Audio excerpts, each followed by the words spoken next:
Welcome, everybody. We are glad that you're here with us today. If you guys do not know, my name is Jake. To my left is David, and this is Lydio. Hello. Hello. And we are three Christ followers who are husbands, and we have all children, each of our own. And we are shooting a podcast for your guys' viewing pleasure today. Before we go any further, though, wanted to take a second and to have you guys get to know us just a little bit better. So let's start on my left-hand side. You guys, this is David. And David's going to tell a little bit more about himself for you. Yep. So my name is David. I am a junior high pastor in Modesto, California, and been here for about 3.5 years. I have a wife. I have 4 children. My oldest is 9. I have a 7-year-old, a 4.5-year-old, and a 7-week-old baby boy. So 3 girls, 1 baby boy. And that's me. Kind of been married now for 12 years. We're still in the elementary school to baby phase of marriage and family and life and all of that. So my perspective will be a lot of that, and then also, you know, working with junior hires and youth for the majority of my adult life. We'll have some insight into that as well. Nice. Yep. And like I said, my name is Jake. I have been married for 4 years now. I have a wife and a daughter. Just one? Just my Just one. one wife? Just my one wife. Yes. Uh-huh. That's the other podcast. Yes. But I have one daughter. She is a 3-year-old daughter that I have. Her name's Scarlett. A lot of fun. So I'm in that stage of really early parenting. While like both of these guys are a little bit further ahead, I feel like I'm just now starting my journey. My wife and I would like to have more, so we're kind of figuring out when that timing would be great to do amongst kind of the busy things of doing life. I also am a pastor as well. I pastor high school students here in Modesto, California. And so, yeah, just trying to find the right timing for all that and to be a good husband and a good father at the same time. So, Yeah, I'm Lydio Banana, a.k.a. Mr. Banana. Mr. Banana. Children's ministry pastor here in Modesto. Have been ministering to kids for, I'm going to say over 19 years now. But here at this current church for about a year. In this position, I have a wonderful wife. Her name is Jessie. We've been married for over 17 years. We have an 8-year-old son, and his name is Jaden. He's on his way to the military, so I'm getting a little freaked out about that. It's 18? 18 years old, yeah. That's crazy. Yeah, super Wow. crazy. We have a 14-year-old son. His name is Jordan. He just started high school as a freshman. I have a 8-year-old daughter. Her name is Selah. She just started 3rd grade. And a 9-month baby girl. Her name is Bella. And just having a great time, challenging time, just as we together kind of grow as a family. Yeah. Yeah. So Lydio is in every stage of life presently. So Literally. Can you see the gray hair? So he could relate to all kinds of different things when it comes to parenting. And that is the reason why we've come together. We do ministry. We do respective ministries with children, high school and junior high.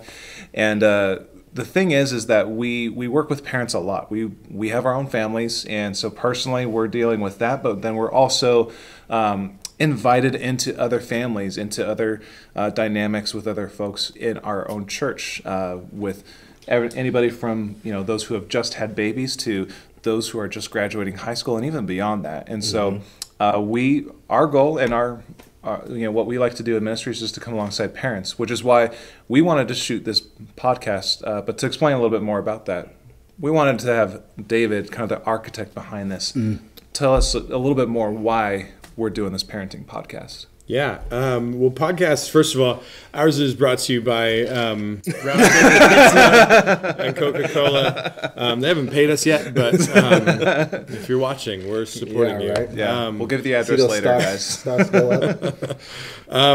No, parent ministry is something that has been on my heart for a little while now, just thinking through how can we best support, come alongside, equip, prepare, all of these things for parents, because today's world is just so different than the world that I grew up in, even. Yeah. And these parents, it's just different. So having some people who aren't necessarily experts in parenting, but experts in the culture that your children are living in currently,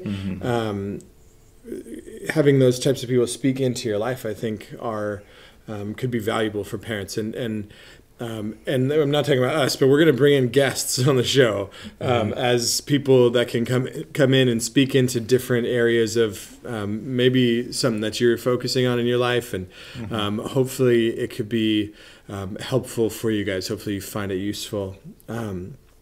I have some friends in North Carolina that have a podcast that they do that's really great for parents, and I saw that they do that, and I thought, I think on the East Coast having it there is great, but I think doing something for our church family would be great. But then also just if we can support and come alongside anybody that wants to watch or listen to this, I think that would be fantastic. So I texted Jake one Tuesday morning and said, "Hey, let's do this." What just happened? Did you guys see that? There's like water. Oh, did you see that? It like splashed on it. Sorry, no. I have ADD. Squirrel. It fits well. Well, I totally lost my train of thought. What was I saying? So you're talking about your friends in North Carolina, Yep. and how we should do something here on the West Coast. Yeah. And, Yep. I texted Jake on a Tuesday morning, and just said, "Hey, let's do a parent podcast." And he said, "Okay." And I was like, "Cool. Now what?" So basically, and we went from 0 to here real quick. It happened in a matter of just a couple of weeks. And we brought Lydio on because obviously he's in children's world as well, and it made sense to span all three life stages. Yeah. So works well for us. So here's what we are. We are the There Is No Manual podcast. No manual. There's no manual to parenting. It is a constantly changing environment that we are having to respond to. And I think that's a key to it, is responding and not reacting. But we can get into more of those types of things later. But there is no manual. And we get a chance to sit down with people that are just going through real issues in life and talking with them and just figuring it out. Here's our mission. We want to partner with parents as you guys navigate the crazy adventure that raising the next generation is. It's crazy. It's difficult. It's hard. And we want to be able to walk with you guys through that. And hopefully this isn't just us talking to you and then you taking everything that we say as the truth and then going with it. We want this to really, we want this to start a conversation. We want this to be the beginning of something that can grow and even just philosophizing and thinking. Is that a word? Philosophize? That's a thing, right? Is that the verb of philosophy? We're making it a word now. So. Okay. We just to think about the process of how we think about parenting and how we think about raising kids. That's what we want this to be.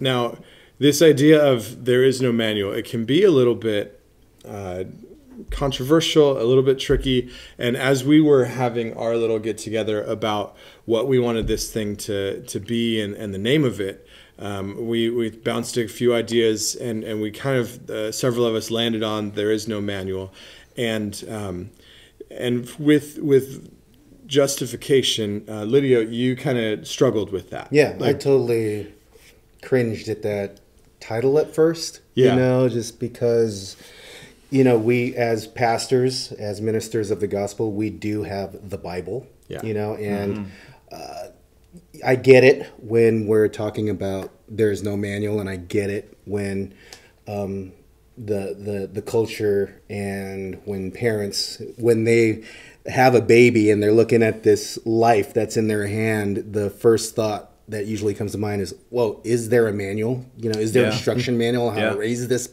thing, but as we grow as parents and as we we go navigate through the adventure and the struggle of parenting, we do have the Bible to not just fall back on, but to help navigate. The Bible says that His Word is lamp to our feet, light to our path, and so I struggled with the title, and even when we were talking about titles, we mentioned writing the manual. And then David, you chimed into that too. When we were even so that was something we started with, but then that gives off the connotation that we would write that manual, and David chimed in and was like, actually, no, it's probably not a good thing to have. Yeah, please don't listen to what I say. These guys are really smart. I'm just here for jokes. Yeah, but I mean, I think what's interesting is that is a struggle. I mean, when you think about the manual, for us, we believe the Bible is life's manual. It's it's something that we could all fall back onto. It's something that we can draw from to apply to our lives and how we can live it correctly and live it in light of what Jesus has done for us, and how we can live a life according to His will after His sacrifice on the cross. But then on the flip side, there's sometimes there's not, you don't have specific things in the Bible that pertain to, like, what happens if my child says this? Right. And I think that's where we kind of realized, I mean, it kind of makes sense to have this title that there is no manual. And again, we want to reiterate that we solely believe that the Bible is the manual. So please hear us in that, because there's so much there. I mean, you could pull one passage and get, all kinds of stuff from it that God's trying to teach us and show us here today. On the flip side, though, not every little situation fits into that. So the Bible has everything we need for life and godliness, right? We have that, and we absolutely believe that. Yes and amen. But when your child comes home and says, hey, my friends are having a party and I really want to go, and you ask, okay, is there going to be alcohol or drugs there? And they say yes. And you say, what do you do? Some of you may then that's a no. But like, how do you approach that? Those specific situations in life, super common. It's going to happen in this culture. How do you approach it? How do you have that conversation in a way that encourages them to see it from a biblical standpoint, and encourages them to know even how they can share the gospel through that to their friends. So like I said, we just want this to be a conversation as you guys are navigating through this, and we get to walk through, and we're going to deal with some heavy issues. We're going to deal with some issues that you guys probably all are dealing with. Well, and I think too, if we were to talk about that there is no manual. So these guys, they've been parents for a little bit longer than I have. And they have more kids than I have. I only have the one to worry about, but even then that shook me, blew my world up.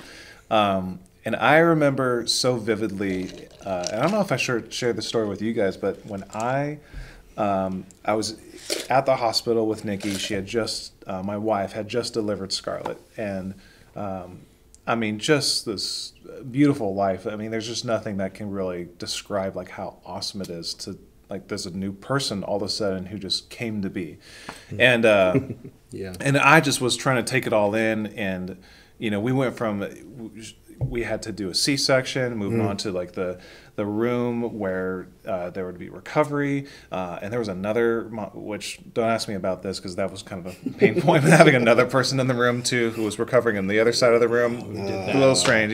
Not our favorite, right? I don't think anybody would like that at all, especially you moms. So God bless you if you have dealt with that. But what was so weird and funny is that I took all these parenting classes, because so this was one thing. It's not like the Bible shares with hey, this is how you do this. This is how you feed. This is how you whatever. Yeah.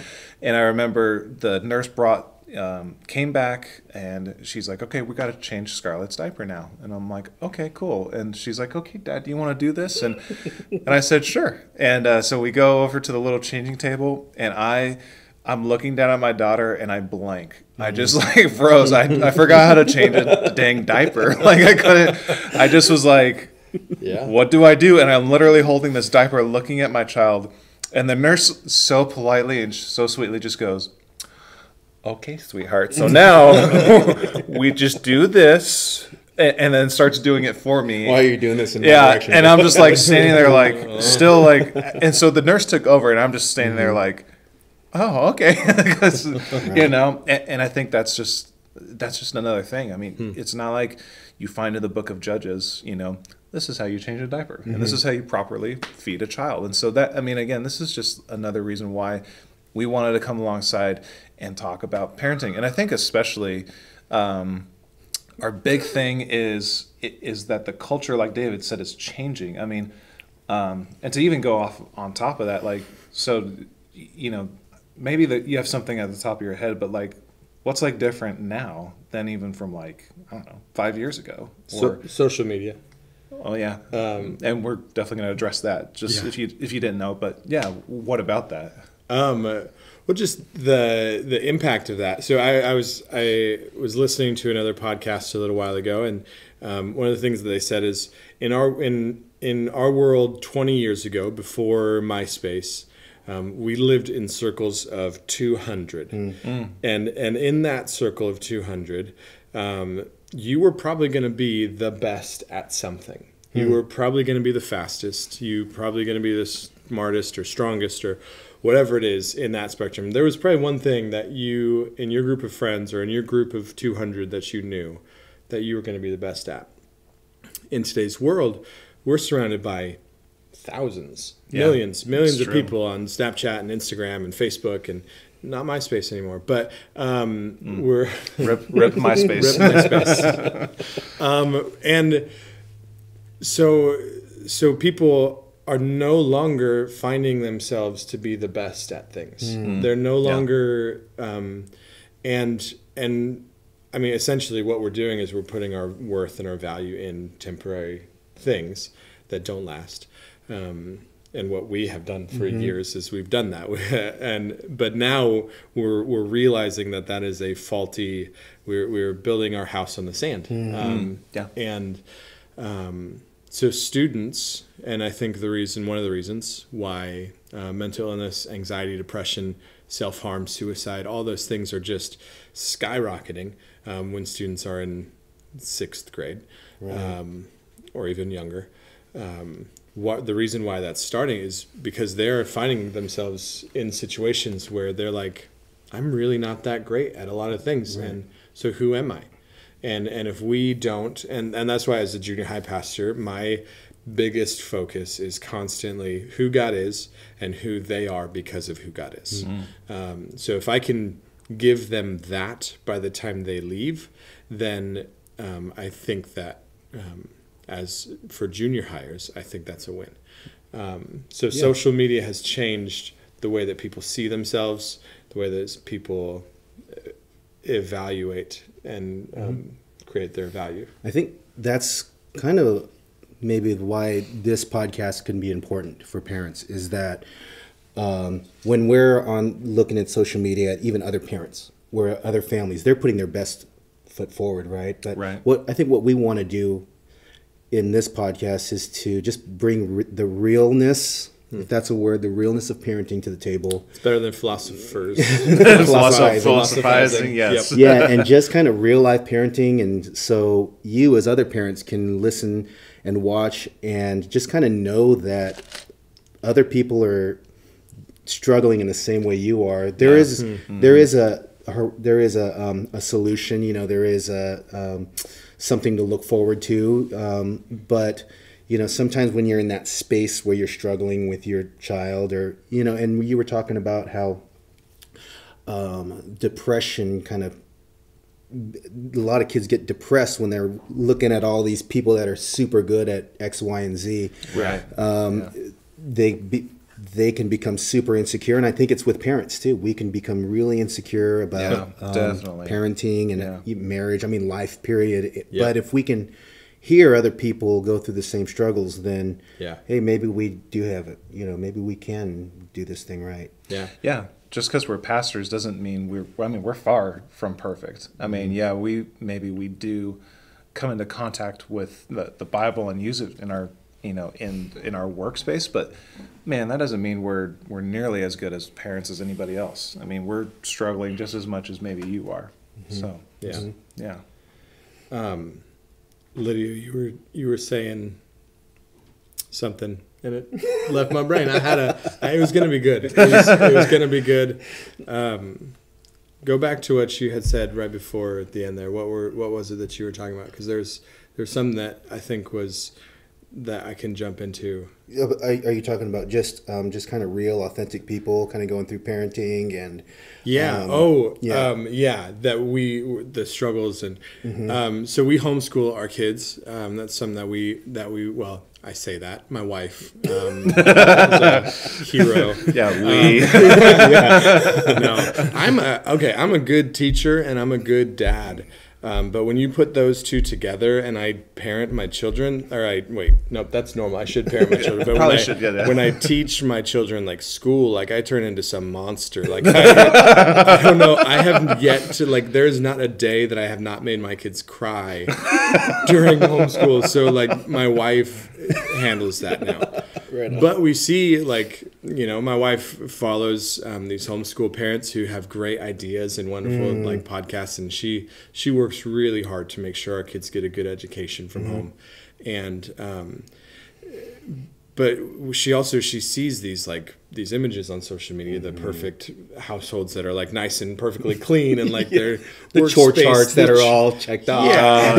Gold star here, gold star there. Yeah. Mine still says 2017. Totally. Yeah, absolutely. So seeing those and our self-worth, then how are we evaluating ourselves on that stuff? So you asked the question of what's the difference?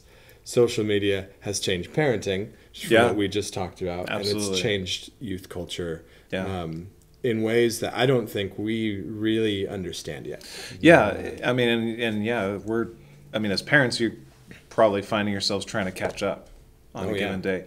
Yeah. I don't know about you, but I mean, you've got Jordan who's just going into high school, so there's a whole lot just of catching up to do right then and there because there's so much that happens.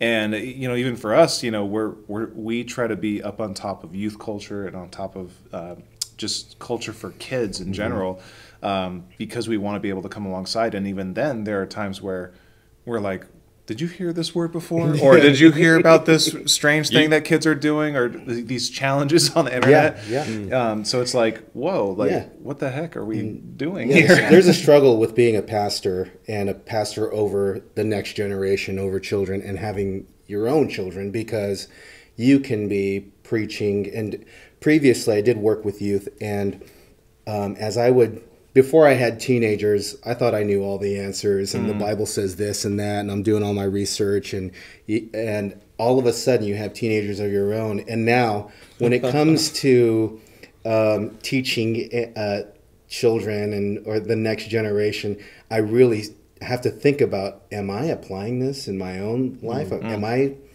really thinking about the parent as I'm giving this assignment to them, or having them memorize this verse, or and it's just, there's that kind of struggle, because it is tough to be a parent. But then standing in a pastor's shoes, how do you partner with parents when you understand how tough it is? Definitely. Well, and you're kind of sitting there and you're like, you want to be that resource, but then you're like, I don't know if I'm even doing it right in the first place. So what do I have to say about it? So I mean, again, this is just a dialogue. It's a discussion that we want to have, and we definitely don't have all the right answers. I think we do as best we can to be on top of the culture and to have relationships with each of our kids, from having elementary school kids to junior high and high school, and trying to just walk through life with them and with their parents, parents especially, because it is difficult. And even like, David was saying, even in 5 years, the change and the impact that social media, just that alone, has had on culture and especially on our youth culture is huge. If we were to try to blow that up a little bit more to like 100 years, I mean, it's not even we wouldn't recognize anything people did back in 1919. So, we want to, again, we want to come alongside you parents, families, because we're struggling along with it too.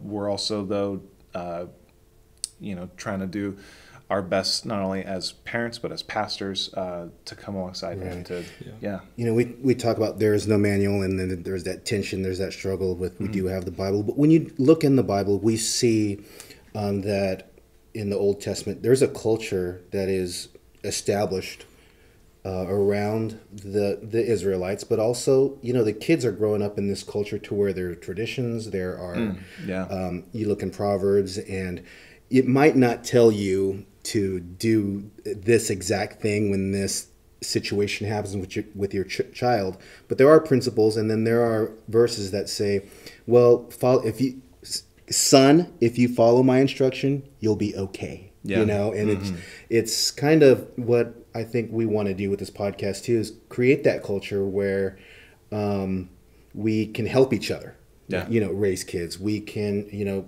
maybe down the line as your daughters grow up, actually our daughters are pretty much the same age, but as your son grows up, and hits a point in his life when he's 10, I can remember, hey, when my son was 10, we kind of had to deal with the same thing, and maybe it wasn't right, maybe we I don't know, but we could at least kind of do it together and at least row forward together and not take 2 steps back and stay back there, but keep moving forward with it. So I met with, we had a leader retreat with all of our student ministry leaders, and we went out and we talked, we had a really good conversation. It was actually really similar to this, just about students and the world that they live in, and how can we best enter into the world, and all the different things that they have going on. And this is kind of where we landed, and I think that this is kind of a great place for that we're all at. So it's this, is that there is a constant, ever-changing, and you touched on this a little bit, very rapidly changing culture of superficial things like memes and words and all of those things are, and video games even, Fortnite. Sorry, I just gave someone PTSD saying Fortnite. I'm so sorry. All of these things are changing so rapidly and quickly, but underneath it, there is a steady, slow current that pulls against God, that pulls against the Word and the church and what we stand for. And the way that I see it is that ever-changing, fast stuff is just happening on just an ice slab that is just going down a current that is being taken away. And for us, as followers of Jesus and as parents, we must stand in the current, stand in the water, and as it goes by, we must reach out and grab onto and hold on to our kids, because the real issue, the bottom line of it all, is that there's a battle going on for the hearts and the souls of our children, and we love you guys and we love your kids, and we want to help you, show you, and work with you as you are fighting for your kids. And it's it's scary, when you're talking about culture. Culture is like a giant, that we have to face. And as you were talking, I don't hear too much of that from the kids, from the elementary school kids. But I think for you parents with elementary school kids and younger, those are really critical times to teach kids how to place that anchor, because when they get to junior high in high school, sometimes there is this flow of culture, and a lot of it is negative. And Jordan, when he first entered junior high, he was like, "That's just dumb," you know. And to him, it was what was instilled into him as a child. He looked at and didn't really have to fight with it because it was already built in him where to stand his ground. So, you know, as parents kind of are like, oh man, you know, culture is like this big giant. Yeah, and he's gonna he's gonna have to face with a lot of different negative current going his way, and he's got to learn how to stand ground on his own. But as for elementary school kids, we can, and we'll talk about, you know, how do we place that, you know, help kids place their roots down deep, so when they do come against adversity like that, it's for them, it's common sense to say that's just dumb, you know, it's stupid. Yeah, you know? definitely. Well, and I think about, like, you know, when you think about, I don't know, you may probably feel the same way, David, but when I think about children's ministry, if you guys don't know, children's ministry is the hardest job, in my opinion, because you have to lay a foundation.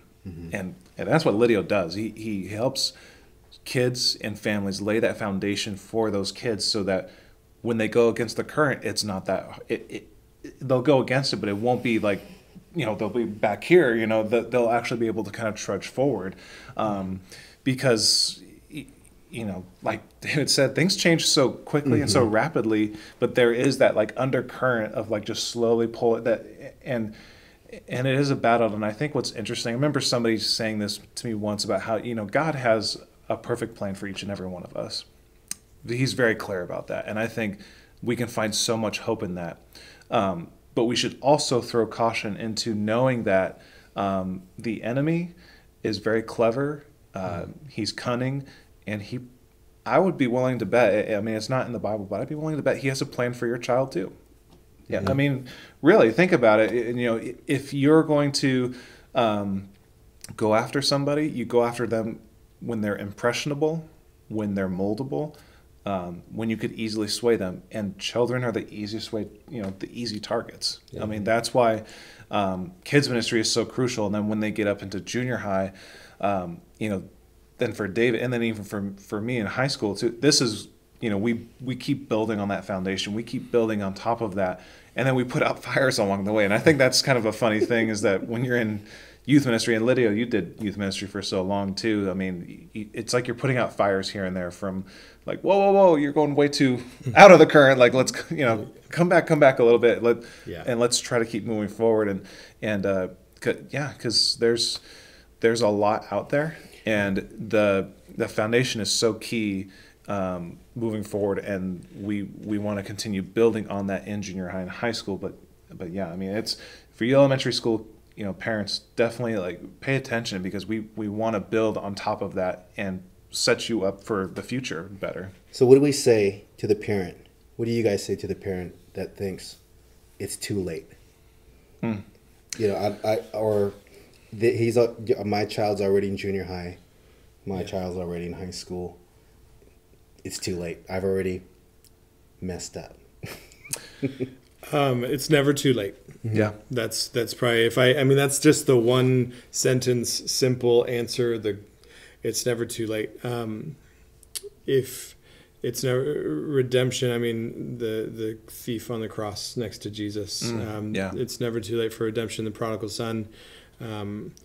God is constantly always moving, and regardless of how far away your son or your daughter has strayed, or how long it's taken you to kind of like step up and be the parent that God wants you to be.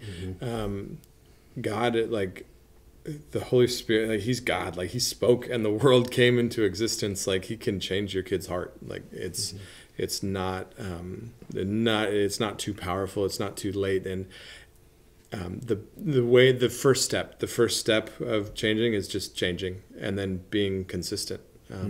Showing that you're steady, that you're there, that you're gonna, that the things that you say about your faith are the way that you live your faith. And if you can be consistent with that, I think that is going to go a long way for your kid. It might be a shock right at first, but if you go and have a conversation with them and tell them, hey, we've done life like this for a long time, and it's not working. That's good. Right.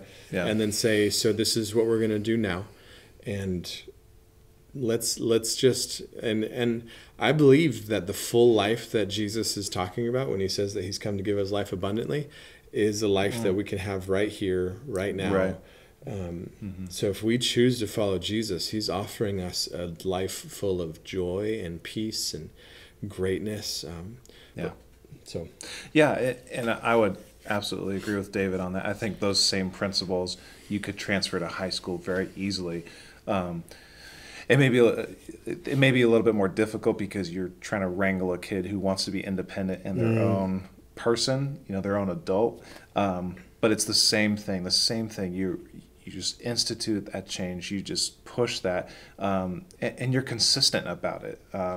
Not just in the method of doing it, but just being present consistently as a parent. And I think when I think about that question, I think of those parents who I've talked with who have kids who are out of the house, who went through high school and either they showed signs in high school and then there's some kind of rebellion, or after high school, whatever the case may be, that it really is, it never is too late.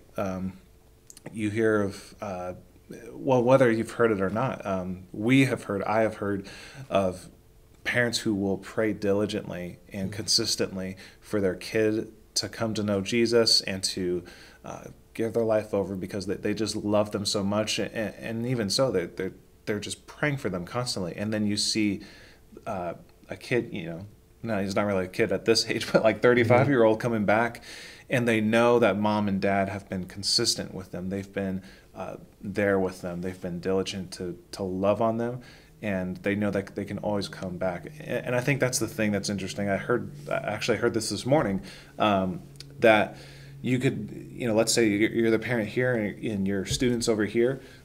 Even if your student veers off so far over here, but you're consistently staying here, you can know that this kid will know that, hey, I'm doing whatever in my life's blah, but they can know they can always come back to mom and dad, or to whoever that parent is, because they've showed that consistency, and that consistency shows a lot of love on a parent's part.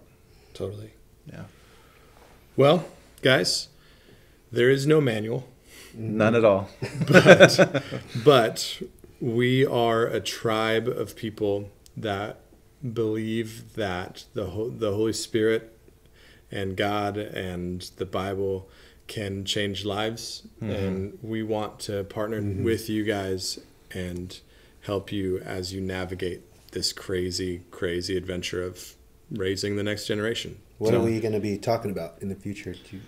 Man, a couple of things. So we're like David, we kind of touched on social media a little bit. So that'll definitely be a topic that we'll be talking on. We'll talk about priorities. Our schedules fill up with all kinds of things that are super important up here, and they really do matter. And then some things that are not super important, but we elevate them to that same priority. So we'll talk about priorities, especially establishing them early on with your kid. We'll talk about relationships. That'll be really interesting. So that's going to be a 2-part episode, because it's not going to be the same thing from Lydia's life stage as opposed to high schoolers. So we want to address not just like romantic relationships, but every kind of relationship. Friendships, your relationship with you and your child, and them with other people. Exactly, yeah. Good. What else are we going to do? Sports, yeah. Sports is going to be an interesting one too, because we value sports tremendously in our culture, in our society, in our country. So, and we love sports too. We've all, played at one point or another any kind of sport that you could think of, and so, it's something that is near and dear to us. So yeah, he's stellar intramural champion in Modesto somewhere. And maybe there, you parents out there, if there's stuff that you guys want to talk about, some topics that you guys are interested in, email these guys. Just call it. Yeah. You're the big guy. Let's do it. Yeah. dwood@inthecove.com. If you have questions, send me an email. And not promising that we'll get to your question on this podcast, but we will do our best to answer the questions that you guys have. I think that is valuable, and we'd love to be able to help you guys in that. Yeah, and even if we can't get to it, then I mean, we can always, like, if it's something that's specific to Lydio, then David can forward that on, and we want to answer those questions. And you know, and it's real likely that there's going to be common threads throughout. And Yeah. if we find several of the same questions, we're going to make an episode about it. absolutely, That's awesome. yeah. Well, thanks for joining us in this great adventure. We're excited about this. We're excited about the topics we're going to talk about, the guests we're going to have on. We're going to have some really great people who are real and genuine, who will talk alongside us about parenting and even how they're doing it, because some of them are parenting in those same issues that maybe we'll be dealing with, like social media or sports or whatever it is. And we're just excited to dive into, you know, more about this. There is no manual, but at the same time, we have the Bible, and we want to dig into what God has for not just us as parents, but for our children and for our families, and how we can build stronger families together. So thanks for joining us. Thanks, guys. We'll see you guys next time. Thank you. See ya.